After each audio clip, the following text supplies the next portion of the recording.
Our dispatch received a call of an active shooter at the Natalie Medical Building at 6457 South Yale Avenue. We had officers arrive at the location at 4:56, so a 3-minute response time, and make contact with victims and the suspect at 5:01. And that was them making their way to the second floor. The officers that did arrive were hearing shots in the building, and that's what directed them to the second floor. Right now, we have 4 civilians that are dead. We have 1 shooter that is dead, and right now, we believe that is self-inflicted. Officers have not been interviewed, but we're certain that's a self-inflicted gunshot wound on his part. The scene is fairly limited to one section of that floor on the second floor, and officers are currently and detectives interviewing witnesses that were throughout the building, and especially those on the second floor. No officers were injured. We have a reunification center set up at Memorial High School in the auditorium on the north end of Memorial High School for families that may have had somebody in this building at the time and have not been able to make contact. That is a location they can check in with for information. Right now, the suspect, we do not have an identity. That we believe we're getting close on the identity of the suspect. He is a black male, estimated to be 35 to 40 years old, and we have confirmed he had 1 long gun, a rifle, and 1 handgun on the scene at the time. That's what I have, and I will turn it over to. Can you confirm? I'll come back for those questions. Okay, thank you. What was yours? Well, you said 5 people total dead. Yes, 4 innocents, 1 shooter. Thank you. Yes. I'm Dr. Cliff Robertson. I'm the CEO of the St. Francis Health System. And as you can imagine,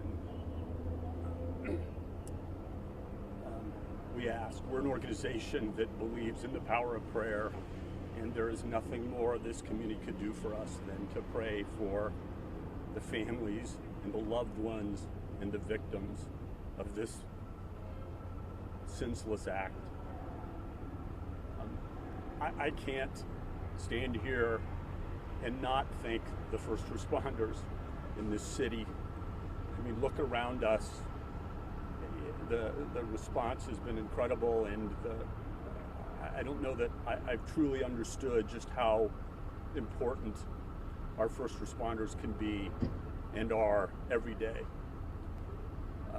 There will obviously be many questions, and there will be a very bumpy road, I think, ahead of us. But there are over 10,000 people that are part of the St. Francis Health System that every day commit their lives to taking care of people in need, taking care of everyone in need. And this senseless, horrible, incomprehensible act is not going to change that.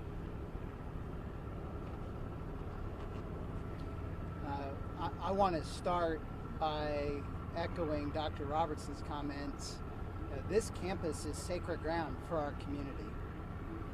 For decades, this campus has been a place where people have come to work, heroes have come to work every day to save the lives of people in our community.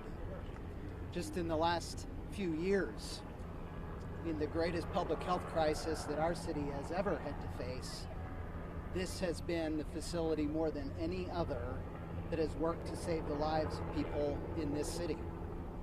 I have been out here to this campus repeatedly as mayor when our first responders have been attacked and when one of them was murdered.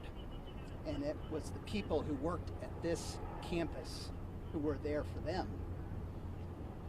So I know, because I know Tulsa, I know there are so many people out there right now that want to know what you can do to support the people at St. Francis Health System in the midst of this tragedy.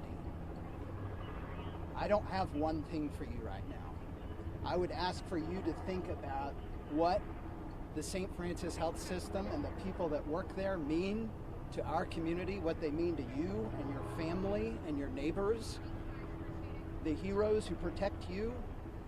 Think about what they mean to you and think about in your own way what you can do to show your support for them in the midst of this tragedy.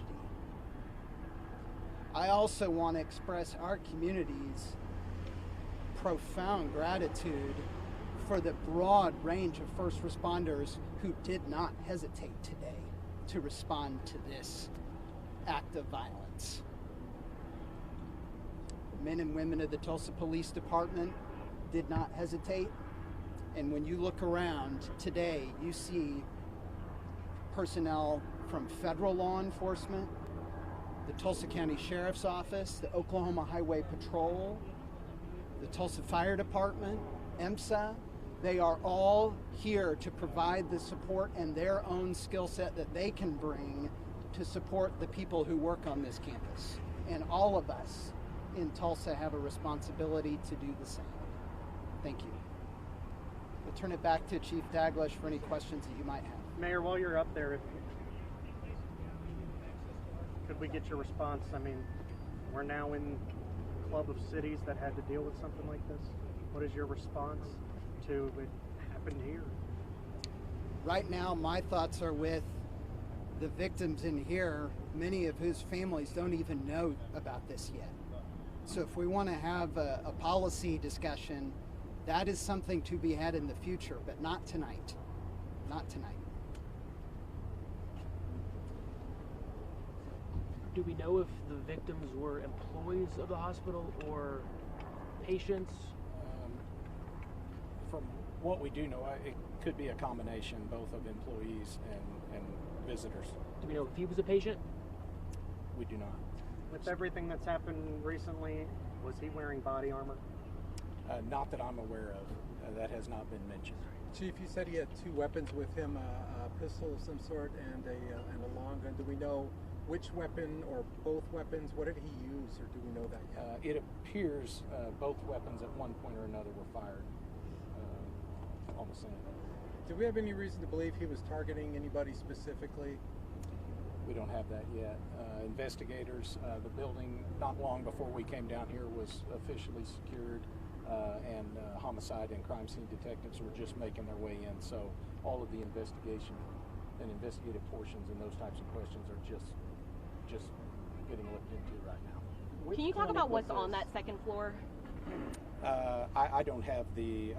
There is an orthopedic center, an orthopedic office there, but I'm unaware of if that occupies the whole floor, or if there are other offices on the floor. Do we know if that's where this happened, in that orthopedic center? At least part of the same. Is everybody, cleared out of the closets, the cubbies, and yeah, they've gone floor to floor, office to office, and has gathered keys from St. Francis and have essentially cleared. And we utilize officers from those other agencies as well to help get that job done. There was one witness, potential victim, that was found late in the process, locked in a closet. So worth their efforts to make sure that was very methodically done.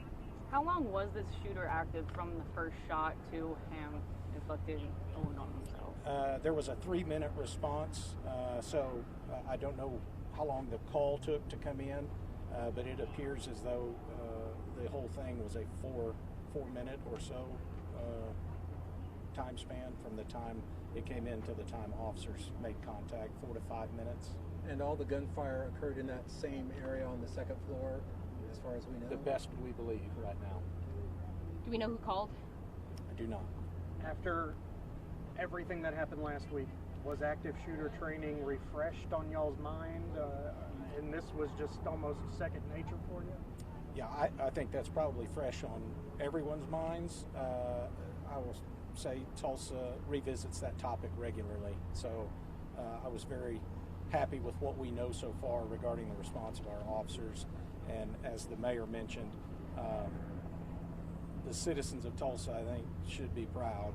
This parking lot was difficult to get to for some of those officers who were here just minutes after it came in. It was difficult due to the amount of cars that had responded from all sides of town.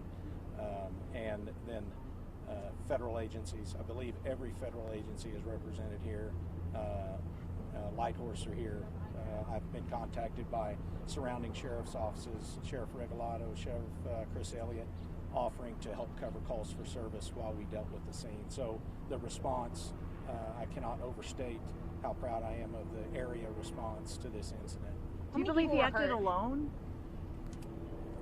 We're going to have a press conference tomorrow. Yep. We're still unpacking a lot of this. We can ask questions all night. I've got a question for Dr. Robertson. If that's a If you want to answer the question, sure you can, or else we can wait till tomorrow. We don't know. Yeah. We are still trying to confirm his identity, and the intelligence and the investigative side will take off after that. Do we know if there's any There'll be no more connection questions to- today. We'll have a press conference tomorrow. We'll get you all the information you need. Thank you. Yes.